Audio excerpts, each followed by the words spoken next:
Hi legends, today we have a very special guest. Auroth is back to the channel to come and speak about the new to start Manaflux. So Auroth, welcome back, man. Thanks a lot, Indez, and yeah, I'm always happy to be back on your channel and sit here next to your campfire behind you. It's always cozy, so let's go. Yeah, we like to make it cozy, and as always, we like to have a good conversation about Diablo Immortal because we always need, there's always new and exciting things. Sometimes not as exciting. Maybe that's gonna be this time that we have this new to start gem that is gonna be a limited time gem that came with a new collaboration between Diablo Immortal and Hearthstone. And I know that you are a big Hearthstone fan, right? Yeah, I'm a huge Hearthstone fan. I played it for almost 10 years, so it was one of the most fun games ever. So I was really happy when I saw this collab coming out, just because, yeah, I get a little bit nostalgic since I don't play Hearthstone anymore. Sometimes I want to go back to it, but yeah, I don't have time. I need to focus on Immortal, of course. So how do you felt whenever you first saw the event between this collab? Like, it just got really excited? Did you hope that, what is your first thoughts that you had whenever this patch came into the game? First of all, just for the nostalgic reasons, just like the Hearthstone artwork, and yeah, it just brought back some memories. So that was of course nice, and I guess a lot of other former or current Hearthstone players it feels the same. Then in terms of the event itself, yeah, maybe it's not super exciting. I mean, they put down a lot of efforts in the design of all of these cards and stuff like that, but you can only really use them in very specific types of content. And maybe, I mean, if you take Trial of the Hordes, for example, maybe it's not the best type of content. We are fighting against a lot of bots, and I think that that event needs a rework. For example, the enemies should just keep spawning until they one shot you, whoever you are, instead of having these draws in the end, or where someone wins because they got one more kill or whatever. So I would prefer it if they change the event, because the idea of the event is quite cool. Yeah. But I guess my first thought when it launched was that they have put so much effort and so much heart into this and the design of everything. So it would have been a little bit cooler if maybe they could have special dungeon runs where we could use the cards as well, or something like this, so that we would actually be able to use them during normal gameplay. Let me put it that way. Yeah. So I'm gonna say that on my side, I really thought that we were gonna have a mini card game. I don't need Hearthstone. I didn't need Hearthstone, but something a bit more can you imagine a small PvP game with cards, or maybe even you're saying, and I feel that would be really exciting. Imagine if you can actually bring the Hearthstone powers for a limited amount of time into the challenge dungeons, and just make it slightly more fun and diverse. So I feel I personally, I also played Hearthstone not as many years as you did. And because of that, I also want to ask you a question, because the new to start is called Manaflux. Does it has any meaning behind the game? Because I know that you use mana to be able to use the cards whenever you're playing Hearthstone. Is that where it comes from? Yeah, so basically Hearthstone is a turn-based game. So and each turn you gain some extra mana, and in the end you can have sometimes more. There are some cards in Hearthstone that can allow you to have more than 10 mana. Okay. But the base maximum value is 10 mana. And then you have different cards that you play out that cost a different amount of mana. So it's a lot similar to other card games like Magic the Gathering, where you have these lands and stuff that you turn around and stuff. But there are some, of course, some things there because it has mana in it. But let's face it, it's just a 20-second cooldown. Yeah. So which is confusing a lot of people. People are going what is this mana? Is do I need to use another class to some people are I got some wild comments on my live stream because of that. But yeah, basically it is I'm gonna sum up the two new start. You have a 20 seconds cooldown. Between those 20 seconds you're gonna regenerate 10 mana. Once you have 10 mana, you're gonna press a skill, and this skill, if you are above the 50% life, you're gonna summon Ragnaros, he's gonna attack, and he's also gonna apply burn. And if you are below the 50% HP, you're gonna be able to apply an acid that's gonna apply 4 seconds of silence. Is that correct? Yes, exactly. Yeah, I guess the main topic of this video is that we're gonna dive into this gem design and what we think about it. The gem actually has promise if they would have designed it a little bit differently. Yeah. Because if you think about it now, there is a 20-second cooldown, and there are 2 different effects that can happen. But if one of them happens, you will not be able to trigger the other one. If we compare that with Crimson Behelit, for example, it also has 2 effects. Yeah. But they have their separate cooldowns. So maybe that would have been a lot cooler. They could have done separate cooldowns for both of these effects. You regenerate mana, but they only cost 5 mana each to trigger. So then you can actually both get the use of the Ragnaros effect, which is when you are above 50%, and the Ooze effect when you're below 50% life. Yeah. So, I mean, it's quite difficult to control which one of these effects that will trigger. And in many cases, you don't get the effect that you want. And to be honest, I think that this silence effect is maybe the strongest one. But with most builds and with a lot of classes, maybe you will most often trigger the Ragnaros one. And there's something important here to say, that these effects, they are area of effects. So whenever Ragnaros comes, it's gonna smash the floor. So for you to apply the burn and the hit, the enemy has to stay on top.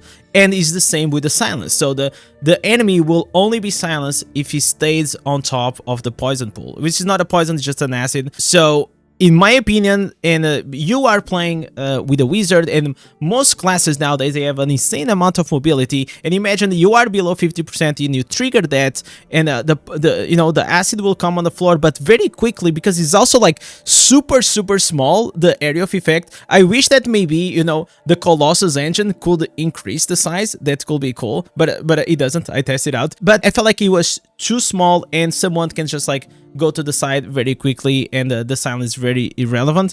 And I feel like if he was on the target, I feel like that would be so much better. Yeah, and also, I mean, imagine if it was the other way around, that it was the Ooze that triggered above 50% life. Then you could engage and maybe immobilize someone so that they are standing within this silence area. But now, often if you engage someone and immobilize them, maybe you are most of the time above 50% life, and then you will get the Ragnaros effect. And I played it now for a couple of days in Battlegrounds, and I can't really say that I'm very excited or impressed by the gem. I've been trying to think about, okay, is there any ways where it would be useful, where we can combine it with some other effects to make it stronger? But maybe it is, but then there are other gems that can do it better.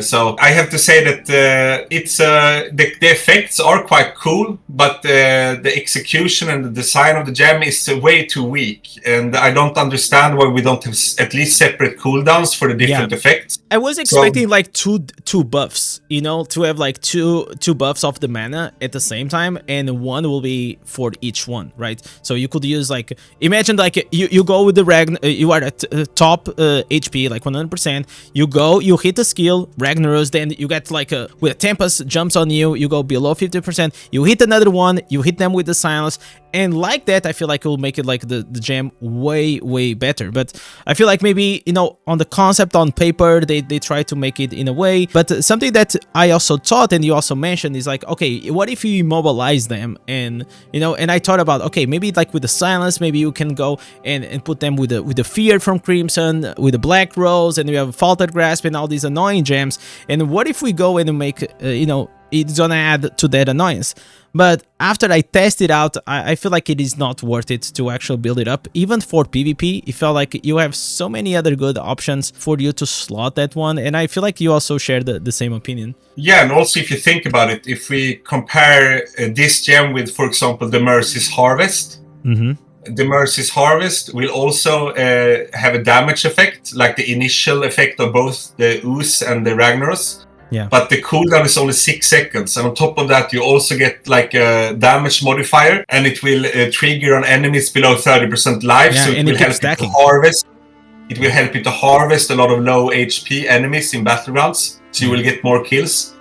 And there are many other gems that you can compare the Manaflux with, and you just realize that it's so weak. It's really, really bad. Yeah.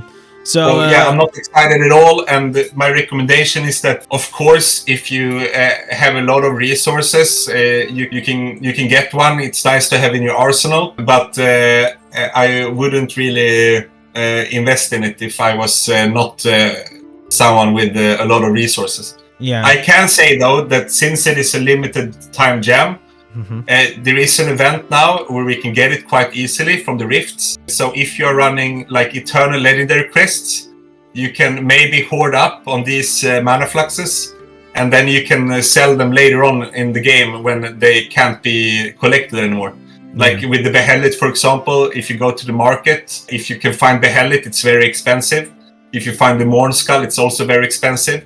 So imagine if you can collect like 10, maybe 20, maybe 50, depending on how many quests you run, and then you just sit on them for some time, and then if people but also want the to try it value out, is different, right? The value of a Morn Skull and a Crimson, it is like when I say like value in terms of gem, like those two gems are the, you know, Behelit is like super good in PvP, and then you have the also Morn Skull kind of go to the of course, but at the same time, I mean, if you ever you can be a RuneScape, collector, right? A collector. If you ever played RuneScape, a party hat is not doing anything, but you can sell it on eBay for $40,000. So I mean, but yeah, I'm just kidding. But of course, I think that in 1 year, when there are no Manafluxes available, you can probably sell them for at least 10k each.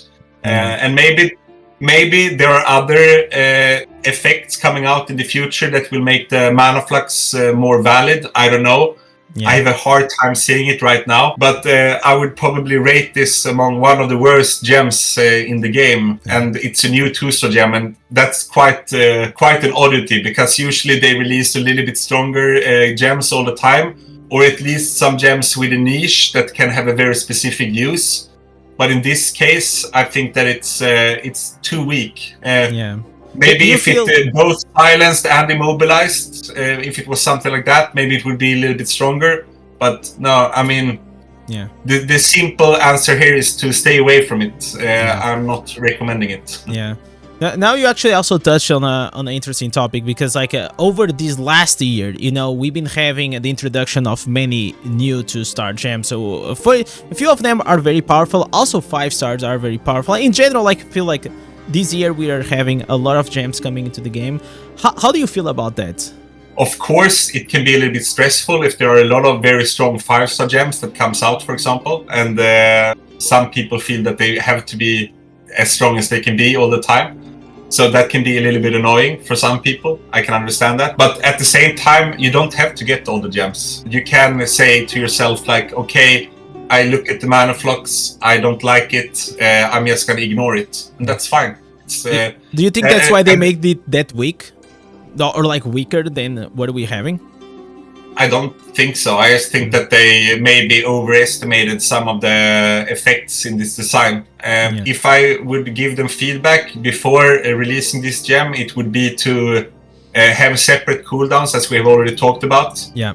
And to me it was quite clear only from reading the text of the gem that it will not be that strong. But maybe it's a good thing. Some people have said that we are always hyping up gems. Now we're hyping down. I mean, I will always hype up a gem if I think it's worth it. But I will never hype up a gem that's not worth it. And that's maybe why I haven't released a video on the Manaflux yet. I've been on holiday, that's another reason. But if it was super exciting, maybe I would have pushed myself to make a video about it. But I think it's so lackluster. So it's like a 5 seconds video. What is the Manaflux? Oh, it sucks. Okay, thank you for watching. You know? But there's more to it, but you know what I'm saying, you know? I feel the same way. I think that it can be interesting to talk about something that is not good as well, because when we can have a discussion about it and we can talk about why it's not good, maybe that they can avoid mistakes. Thinking can be applied to other things as well.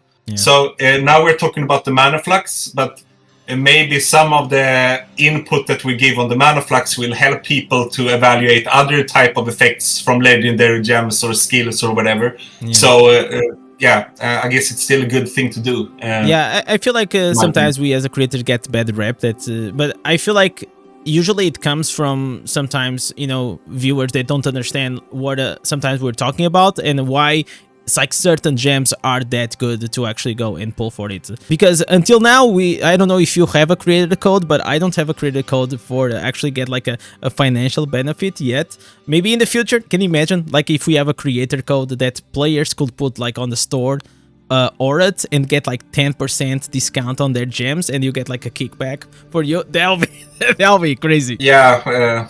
I mean, I guess at the same time, I mean, I'm going to talk about what I think is strong in the game, and then it's up to each and everyone if they think it's worth it. Yeah. Because you can play this game and have a lot of fun without spending any real life resources. So it's up to each and everyone. Personally, I think it's fun to pop some quests sometimes and get the dopamine flowing. I don't want to. I would never like to pressure someone to do it unless they really want to and they think it's worth it. So think an extra time before you do it. If it's worth it and you can afford it, then you can have some fun. But you can also have fun without it. So yeah, it definitely goes both ways. Now, one last question, because for me, when I see like these, I got a bit disappointed with these events. Also, the Deal Jam was okay, like maybe but I have been thinking about really what I've been wanting to see on the game in terms of like, because like feels like we are always like on this loop, like you do your weekly jams, you do like your daily activities, but I mean like the daily activities and weekly activities haven't like really changed like recently. So my question to you is like, first, do you sometimes feel like slightly bored out of the game? And the second one, if yes or even if no, what do you like to see in terms of like game modes, or like what are the things that you like them to implement on the game that I feel like it will change a bit like the way you play the game? Well, of course, sometimes there are periods where I'm a little bit more bored, and sometimes there are periods where I have a little bit more fun. What I would say is that I can understand that there are some things in Diablo Immortal that can feel like a chore sometimes. And you feel like, okay, if I don't do this every day or every week, I will fall behind. But to be honest, I mean, when it comes to progression, you will progress very fast in the beginning. And then you will reach a certain point where it will become a little bit slower. And it doesn't really matter if you miss some events. I don't do all of the events. I don't try to complete everything. I try to focus on my badges to make sure that they are in order at least. But other than that, I play what I think is fun. Yeah. And what is fun to me, and that's why I also like that they release quite many new gems, is that if you know how the different mechanics in the game works, like with the gem fragment system that you can make gems dormant, you can put gems inside of your 5-star gems to power them up. If you think about it, most gems are quite strong already at rank 6. And anyone, if they get the new 2-star gems to rank 6, and then they just make it dormant when they don't need it, and then when it comes to new 2-star gem, if it's not really bad and they don't want it at all, they can make it to rank 6 again. And after some time, you will have maybe 50, 60, 70 different gems in your arsenal that you can use. And then it becomes a lot more fun, because if you play the game, you have one setup, and then you do the daily grinds, and you just collect scraps to make enchantments, and you just keep doing that. It becomes a little bit boring and repetitive.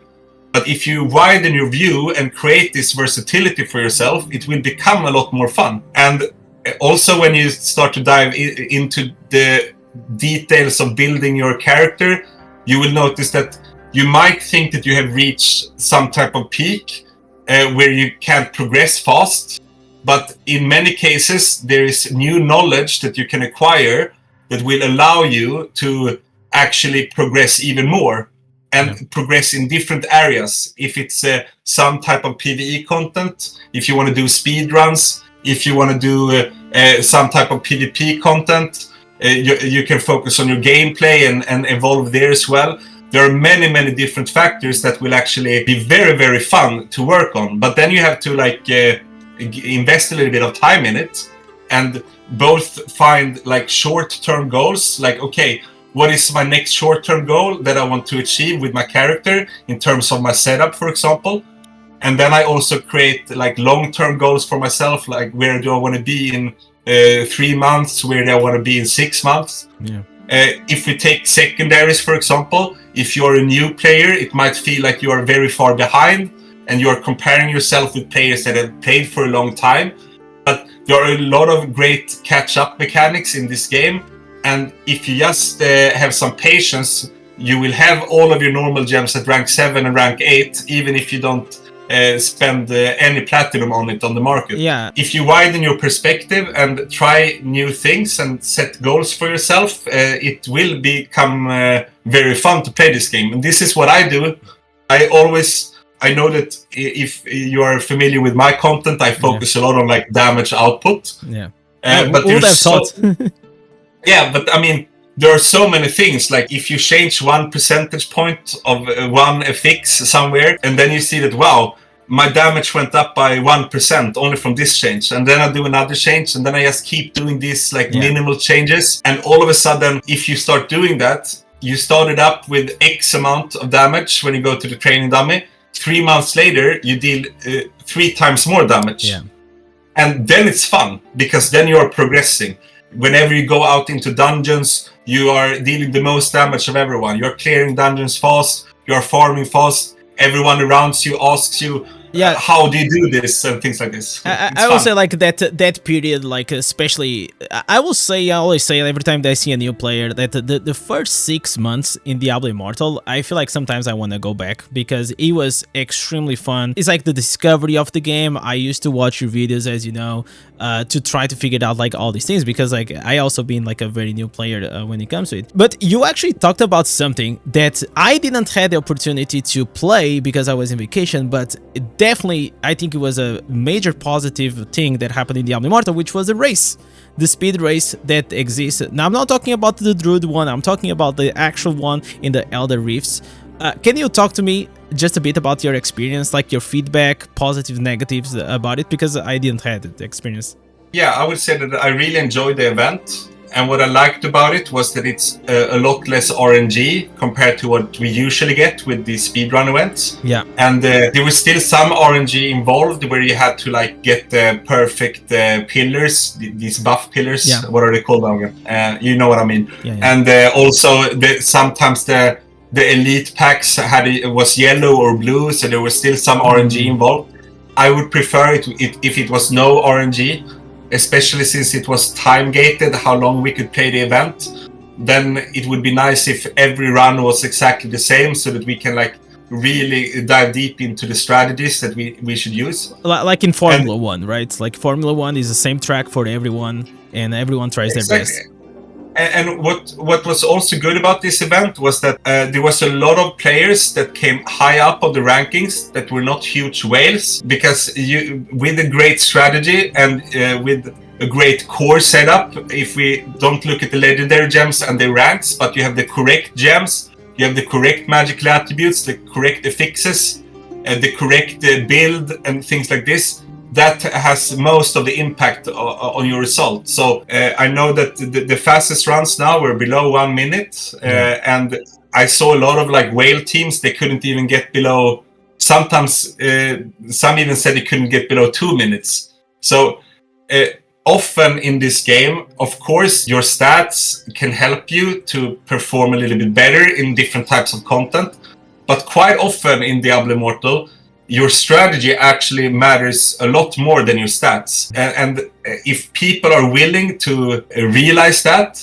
maybe they can also unlock new potential for themselves.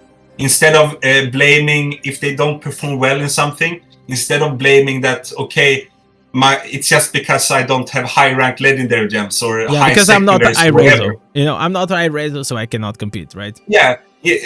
Then if that's the excuse, then they will just look at something and say, no, that's not for me. Yeah. But if they instead would think like, okay, what resources do I have to work with? What can I do to optimize in terms of strategy, in terms of setup, and so on?